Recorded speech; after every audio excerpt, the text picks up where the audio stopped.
মহিলা সবলীকৰণ আৰু শিশুৰ বিকাশ সাধন। মহিলা সবলীকৰণ আৰু শিশুৰ বিকাশ দুয়োটা বিষয় বৰ্তমানৰ সময়ৰ বাবে উপযোগী। মহিলা সবলীকৰণ হলেহে শিশুৰ বিকাশ তথা সবলীকৰণ সম্ভৱ। প্ৰথমতে ঘৰখনৰ মা বা মহিলাগৰাকী সবল হলে শিশুৰ ক্ষেত্ৰত বিকাশৰ ধাৰা আগবঢ়াই নিয়া যথেষ্ট সহজ হয়।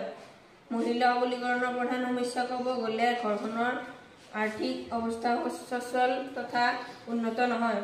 ঘৰৰ আৰ্থিক অৱস্থা তথা মহিলা সবলীকৰণৰ বাবে বৃত্তিমুখী শিক্ষা দিয়াৰ প্ৰয়োজনীয়তা। মহিলাসকলক আত্মনিৰ্ভৰ হোৱাৰ ক্ষেত্ৰত চৰকাৰে বিভিন্ন আঁচনি গ্ৰহণ কৰিব লাগে। আনহাতে শিশু বিকাশৰ বাবে ঘৰুৱা পৰিৱেশ উন্নত কৰিব লাগে। ঘৰখনৰ পিতৃ মাতৃ শিক্ষিত হলে ল'ৰা-ছোৱালীৰ বিকাশৰ ক্ষেত্ৰত যথেষ্ট সুবিধা হয়। ইয়াৰ উপৰি শিশুক সৰুৰ পৰাই ফল-মূল তথা পুষ্টিকৰ খাদ্য দিব লাগে। শিক্ষাৰ দিশটো উন্নত কৰিব লাগে।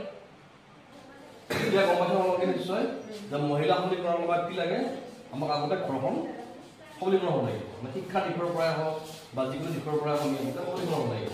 বিশেষ কৰি আমাৰ মাসকল, ঘৰত যিবিলাক মা আছে, মাসকলক শিক্ষিত হ'ব লাগিব। মানে মাসকল শিক্ষিত হ'লেহে তেওঁলোকৰ ল'ৰা-ছোৱালী শিক্ষিত কৰিব পাৰিব।